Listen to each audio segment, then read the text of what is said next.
Columbus sailed the ocean blue under the banner of the Spanish crown.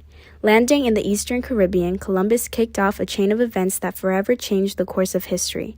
By planting those Spanish flags, crossed with the seals of Castile and Leon, he had altered the world in a way he could not have predicted. Fast forward a few centuries and all the usual has happened. The wipeout of native populations, the resettlement by white colonists, the transatlantic slave trade, all the usual.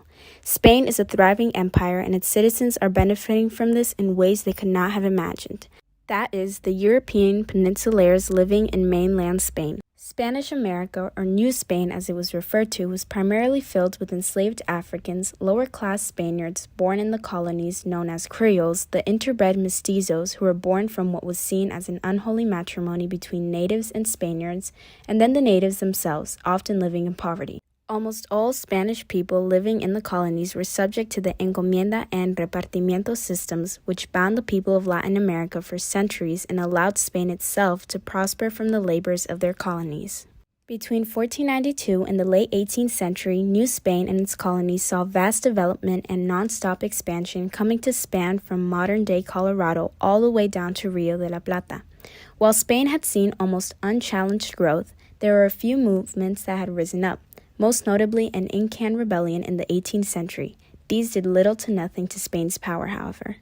What truly began this chain of events was the American and French revolutions. The revolution in what became the United States inspired many Latin Americans, being the first country to break free from its European counterpart, and it laid the groundwork for the movements to begin. The French Revolution only fueled this passion. Inspired itself by the American Revolution as well, France's Revolution and subsequent conquest of Europe inspired ideas of liberty and glory for Spaniards under the Spanish crown. However, the turning point in the course of history for Latin America was Napoleon's invasion of Spain. When Napoleon betrayed Spain and invaded the country in 1808, he deposed the previous Spanish monarchy and placed his brother on the throne, usurping Spain and turning it into a puppet state of France. The Spanish colonies became divided over this new issue. Would they remain loyal to the deposed king, or would they become loyal to Napoleon? Almost all of Latin America chose to unofficially remain in support of their previous Spanish king. But since the Spanish king had no government or way to control his colonies, the colonies formed their own governments called juntas, which were loyal to the crown only in name.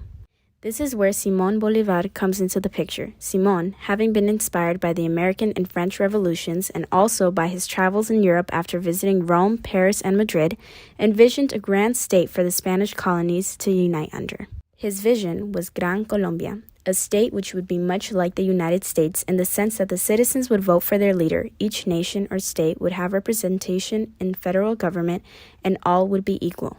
He, however, found that the continuity of slavery in the United States was perhaps the only flaw in his mind, and he himself would omit slavery from Gran Colombia. This state could not be formed peacefully, however, as in 1814, when Napoleon was deposed and the Spanish monarchy restored, the Spanish king became a reconquista, in which Latin America would be reconquered. The first nation to begin its liberation was Mexico, beginning a painfully long war that began with battles in Mexico City in 1810. Paraguay, which had declared its independence in May of 1811, successfully repelled the Spanish forces along with the United Provinces of the Rio de la Plata, which had declared its independence in 1810.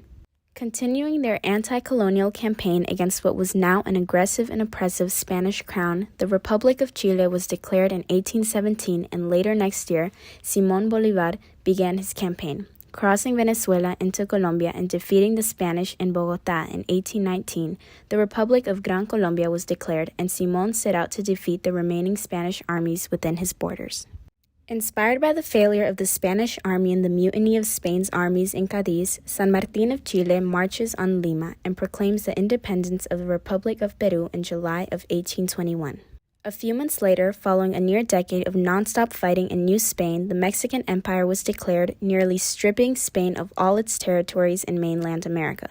Following this, Bolívar and San Martín meet in Guayaquil, Ecuador, and successfully liberate the Spanish holdout, which is then annexed by Bolívar into Gran Colombia.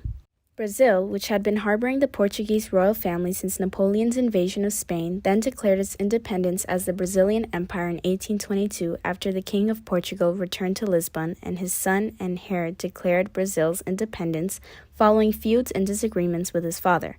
A year later, with Mexico still struggling to hold on to its vast territories, the Federal Republic of Central America was founded, taking with it what now consists of Guatemala, El Salvador, Honduras, Nicaragua, and Costa Rica.